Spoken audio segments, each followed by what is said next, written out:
महानुभाव, देवियों और सज्जनों, मैं कश्मीर के उस राज्य खानदान से मेरा वंश जुड़ा है जिसे उठाकर ऐसे बाहर किया गया जैसे दूध से मक्खी निकाली जाती है, और उसके किरदार जाता है हमारे तत्कालीन प्रधानमंत्री जवाहरलाल नेहरू जी को, जो कि क्या पर्सनल वैमनस्य था उस राजवंश से मैं नहीं जानता, लेकिन वो वहां पे उस राजवंश को हटाकर एक और राजवंश स्थापित कर गए, जिसे उनको अपने समय में ही एक बंदा तो खारिज करना पड़ा, लेकिन वो पूरी की पूरी खपत आज हमारे सर पे पड़ी है। और एक नई कॉलोनाइजेशन है साहब कश्मीर में। डोगरा योद्धाओं ने तो तलवार के बल पे पूरे कश्मीर को इकट्ठा किया था और जम्मू कश्मीर का प्रांत बनाया था। अब साहब हम एक नई कॉलोनाइजेशन देख रहे हैं, और ये कॉलोनाइजेशन वहां उल्टे पांव बरेली को वो बेचारे डोगरों के सर पड़ी है और बेचारे लद्दाख के लोगों के सर पड़ी है, और वो एक नई कॉलोनाइजेशन, एक नई ब्लेटेंटली कम्युनल डिस्पेंसेशन के नीचे। I will not mince one word, ना मैंने आज तक किया है और I am not about to start. हमारा रोना यह है साहब कि मैं भी अपना दिल खोल के रो दूं, क्योंकि हम सब उसी गिला से तड़प रहे हैं। हमारा रोना यह है साहब कि जिनको हमने चुन के भेजा कि साहब आप तो कर दो, अरे तुम्हारे 4.5 साल तो क्या, तुम्हारा 5वां साल अब आने वाला है, और क्या किया है। एक बड़े कर्ता धर्ता हैं, अब राम माधव जी हैं, कितने बड़े बड़े लोग हैं साहब, हम तो छोटी हस्ती हैं।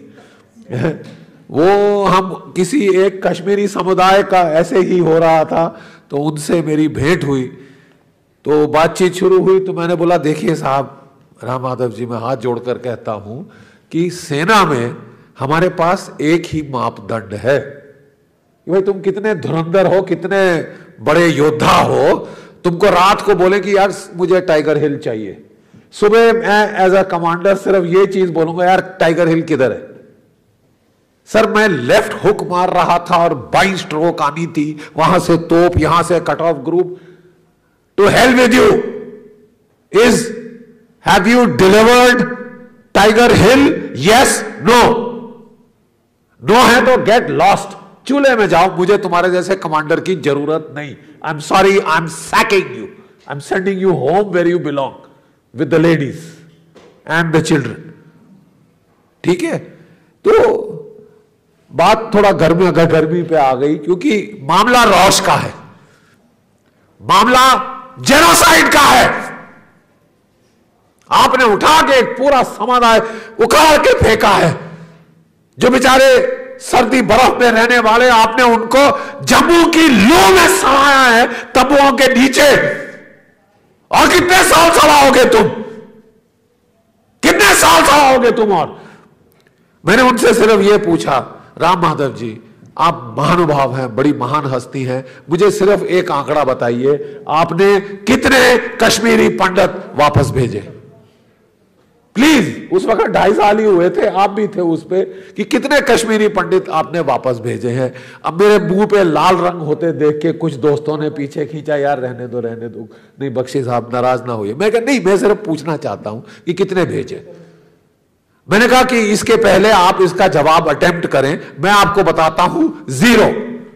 जो 2-3 अटेम्प्ट हुए थे वो नंदी मर्ग मैसेकर, ये मैसेकर, वो मैसेकर, काट मारे, कत्ल कर दिया वहां पे उनका। ठीक है साहब, और मैं बताऊं आपको, मैंने कहा साहब एक NIT इंस्टीट्यूशन है आपके वहां श्रीनगर में, वहां के बच्चे जब वहां पे मैच हो रहे थे हिंदुस्तान पाकिस्तान के, तो नारे लगे, तो वो जो बच्चों में बड़ा रोष आ गया कि उनको लगा कि एक राष्ट्रभक्ति की लहर फैल रही है और हम उस लहर पे उठ के यहां का निजाम बदली कर देंगे।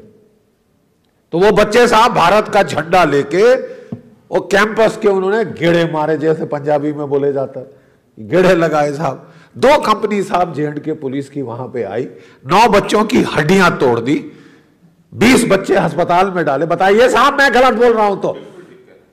20 बच्चे अस्पताल में डाले और वहां सारा कैंपस साहब खाली होके जम्मू और दिल्ली में मैंने कहा साहब ये हमारी अचीवमेंट है, बताइए प्लीज। मैं एक फौजी की तरह से आपको बता रहा हूं, मैं आपको आंकड़े दे रहा हूं कि जो कश्मीरी पंडित हमारे 4.5 लाख आए थे, उनमें जरा ये भी 20,000 शायद जोड़ लीजिए, ये हमारी अचीवमेंट है। वो मेरे से बहुत नाराज हो गए, और मैं छोटी समझ वाला बंदा हूं, इतनी राजनीति की समझ नहीं है मुझे। तो वो कहने लगे बख्शी जी आप मुझे बताइए, वो वहां पढ़ने गए थे या पॉलिटिक्स करने गए थे? तो हमने उनसे धीरे से बोला, राम माधव जी ये आपने जेएनयू के लड़कों लौंडों को पूछा? ये आपने वो जो कहां है वो बंगाल के पास, वो वहां पे अपना जादवपुर यूनिवर्सिटी में पूछा, हैदराबाद में पूछा कि ये पॉलिटिक्स करने आए हैं या ये पढ़ने आए हैं? और देश का झंडा फहराना पॉलिटिक्स है? तुम यार, is it politics? Is not bloody politics. ये मेरा देश है। और आप जानते हैं, फेसबुक पे आपने देखी होंगी वो तस्वीरें जिसमें वो झंडे, इस देश का झंडा ट्रैश कैन में डाल दिया गया था। एक लड़का यहां से जोश में गया, वो वहां श्रीनगर में झंडा फहराने, ऐसी मार मारी है, ऐसी मार मारी है वहां पे। और जब पाकिस्तान के और आईएसआई के झंडे फहराए जाते हैं तो हमें बोला जाता है ये तो बच्चे हैं साहब। जब हमारे जवानों के सर फोड़े जा रहे थे, हमें कहा जा रहा था साहब ये तो बच्चे हैं साहब। यार बड़े खतरनाक बच्चे हैं यार, भटके हुए हो या लटके हुए हो, ये माफ कीजिए बड़ा खतरनाक ये है। एक देश में एक निजाम हो सकता है, 50 निजाम नहीं हो सकते।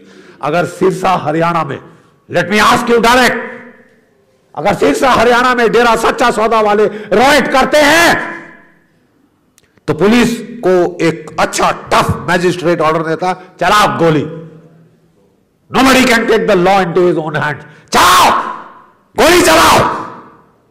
और 36 एक दिन में भारत के नागरिक मर जाते हैं, 4 घंटे के अंदर 36 नागरिक मर जाते हैं। कोई पेलेट गन नहीं चली, कोई वाटर होज नहीं चला, कोई छर्रे नहीं चले साहब, सीधा गोली चली, 36 नागरिक वहां पे गिर गए।